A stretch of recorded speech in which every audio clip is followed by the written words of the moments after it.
You are watching the 2025 NBA Epitome Game Series presented by Law Murray, Power Rankings Project Ringmaster, at The Athletic. This is where I pick out one game from each team from the last regular season. I am putting the spotlight on the biggest weakness of the 14 teams that missed the playoffs, and the biggest strength of the 16 playoff teams from the regular season.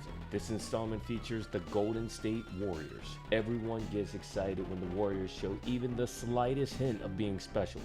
That clearly didn't go well in 2024 when they couldn't escape the play-in tournament. And the Make the Warriors Great Again narrative had to get used when Golden State's 12-3 start had them under 500 early in February. Trading for Dennis Schroeder in December didn't quite work. Kevin Durant didn't want to come back, so they lumped Schroeder, Andrew Wiggins, Kyle Anderson, Lindy Waters III, and a first-round pick in a 5-team trade to not only acquire Jimmy Butler III, but also to sign him to an extension. The Warriors took off from there, finishing the season 23-8.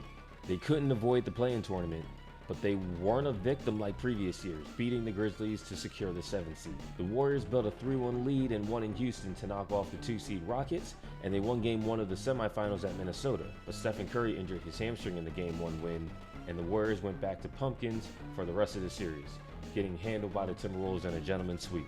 The epitome game for Golden State came against the Nuggets in early April, the second night of a back-to-back for the Warriors.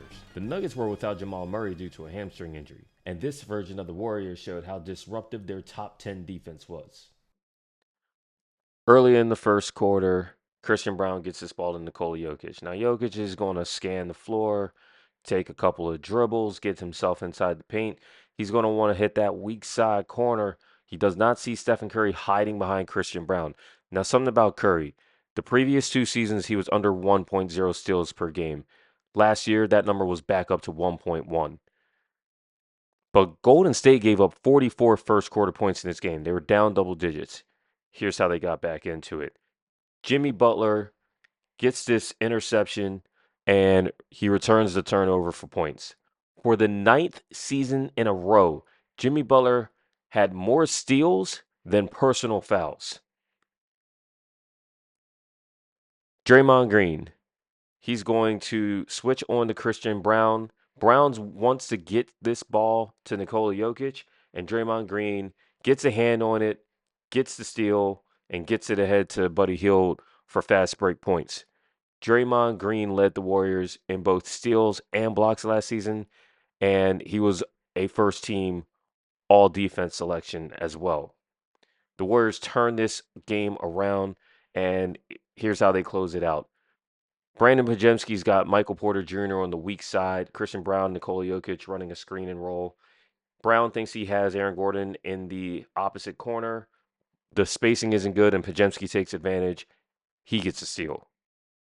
Golden State won this game 118-104, collecting 14 steals and forcing 26 turnovers. Only 3 teams forced turnovers at a higher rate or had more steals than the Warriors last season. A point of emphasis after Golden State was in the bottom 10 in both categories the previous season. I'd love to tell you about the new Warriors for next season, but you'll have to ask Jonathan Kuminga about that. In the meantime, Kevon Looney is gone after 10 years, and the 3 best players on the team are 35 and older, with the best and smallest of those players turning 38 before the playoffs start. Not that I'm Kuminga's agent or anything. Stay tuned for the next installment of the 2025 NBA Epitome Game Series featuring the Boston Celtics.